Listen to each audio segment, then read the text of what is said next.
En el frágil amanecer de la era digital, existía un límite delgado entre la innovación y la destrucción. Un límite tan fino como un cable de red, tan vulnerable como un fragmento de código. Imagina un arma invisible, no de metal o fuego, sino de números y algoritmos. Una creación capaz de viajar más rápido que el pensamiento, de propagarse más veloz que cualquier virus biológico.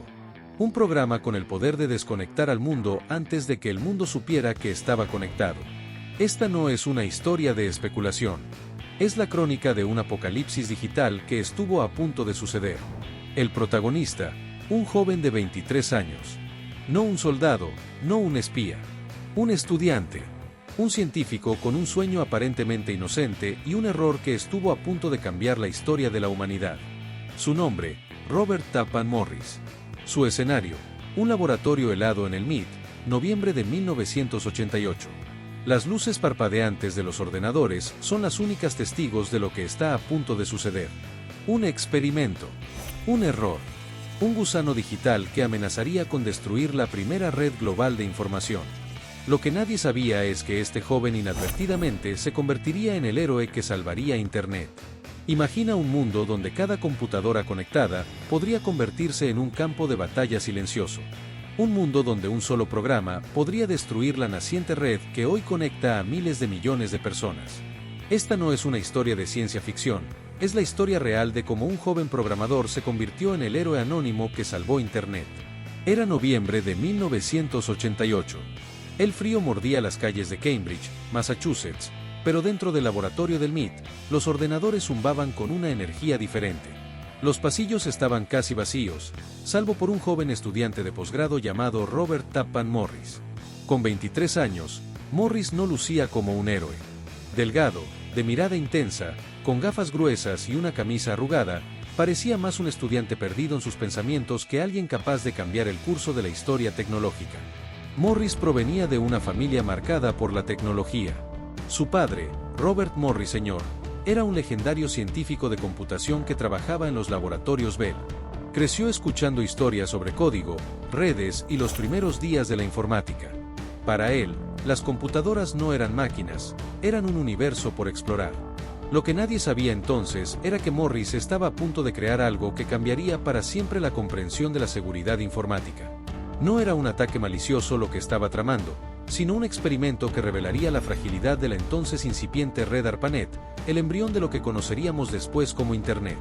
Su objetivo era simple y aparentemente inocente: quería medir el tamaño de Internet. En aquella época, la red era un territorio prácticamente inexplorado. Conectaba algunas universidades y centros de investigación, pero nadie sabía realmente cuántas computadoras estaban realmente conectadas. Morris pensó que podría crear un programa que viajara de computadora en computadora, simplemente contando y reportando. Pero la realidad sería mucho más compleja. Lo que Morris no calculó fue el comportamiento exponencial de su programa. Un pequeño error en su código lo convertiría en algo completamente diferente de lo que había imaginado, el primer gran virus informático de la historia. Su programa, que pasaría a la historia como el gusano Morris, no estaba diseñado para destruir. Era una criatura digital curiosa, casi ingenua. Pero su mecanismo de propagación tenía un defecto fatal. Infectaba cada computadora múltiples veces, consumiendo recursos y ralentizando sistemas hasta prácticamente paralizarlos. En cuestión de horas, el gusano se había extendido por miles de computadoras en universidades y centros de investigación. Lo que debía ser un simple experimento se convirtió en una amenaza para toda la infraestructura digital emergente. Los sistemas comenzaron a colapsar, las redes se saturaron y el pánico empezó a cundir entre los científicos e informáticos. Morris observaba atónito cómo su creación tomaba vida propia. ¿Qué había salido mal? ¿Cómo un programa diseñado para ser inofensivo podía causar tal caos? Las preguntas se arremolinaban en su mente mientras la comunidad científica comenzaba a buscar desesperadamente una solución. Nadie podía imaginar que este joven estudiante de posgrado estaba a punto de enfrentar las consecuencias más importantes de su vida. Un simple experimento que podría significar el fin de Internet antes de que realmente comenzara. La propagación del gusano era imparable. En menos de 24 horas, había infectado aproximadamente el 10% de los ordenadores conectados a Internet, unos 6.000 sistemas. Cada máquina infectada ralentizaba su funcionamiento, consumía memoria y procesador, generando un efecto dominó que amenazaba con colapsar la red completamente. Morris no había diseñado el gusano para causar daño, pero la realidad era demoledora. Científicos de todo Estados Unidos trabajaban frenéticamente para detener la propagación.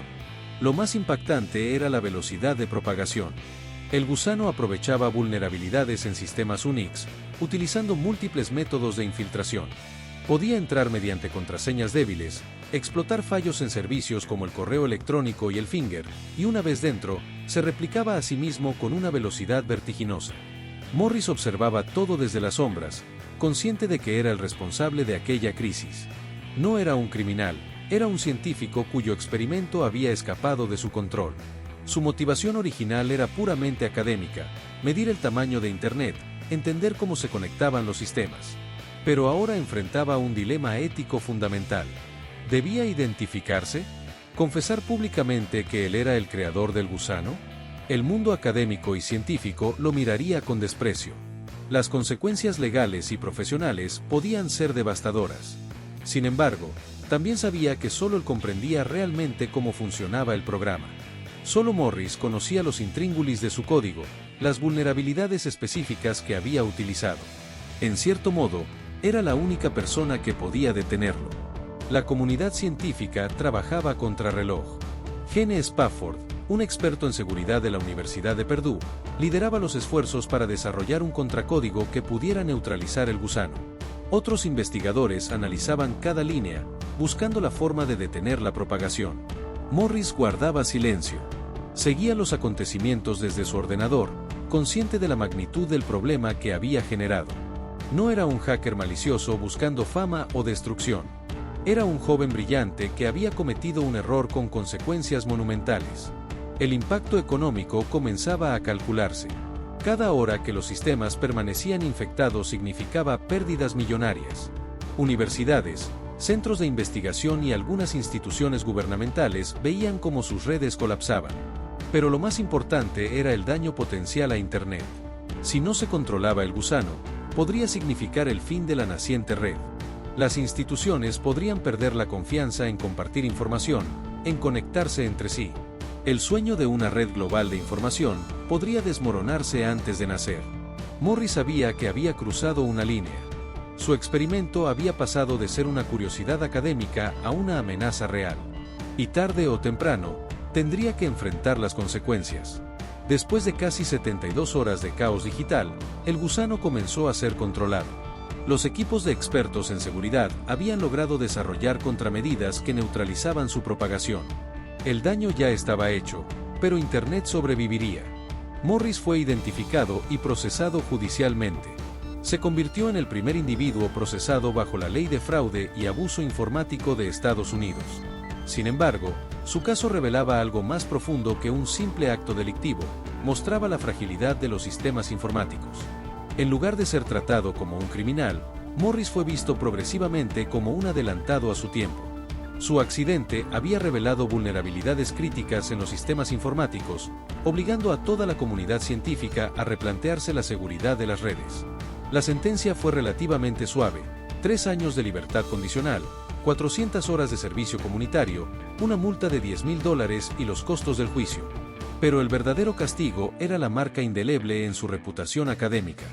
Lejos de hundirse, Morris continuó su carrera científica. Se doctoró en computación en Harvard y eventualmente se convirtió en profesor en el Instituto Tecnológico de Massachusetts, MIT, el mismo lugar donde había creado el famoso gusano. Su experiencia transformó la manera en que se entendía la seguridad informática. Antes de Morris, pocos consideraban los riesgos de la interconectividad. Después de su gusano, la ciberseguridad se convirtió en una disciplina fundamental. Hoy, cada vez que un antivirus detecta una amenaza, cada vez que un firewall bloquea un ataque, hay un pequeño homenaje involuntario a aquel joven que, sin proponérselo, demostró la importancia de proteger los sistemas digitales. Internet no murió ese día de 1988. Por el contrario, se hizo más fuerte. Morris no fue un destructor, fue un catalizador que aceleró la maduración de la red global. Su error involuntario se convirtió en una lección para toda una generación de científicos e informáticos. El gusano Morris pasó de ser considerado un ataque a ser visto como un experimento crucial que definió los primeros pasos de la seguridad informática moderna. Un recordatorio de que en el mundo digital, cada línea de código puede tener consecuencias monumentales. Un joven de 23 años había salvado accidentalmente el futuro de Internet. ¿Y tú qué opinas de este hacker? Déjanoslo saber.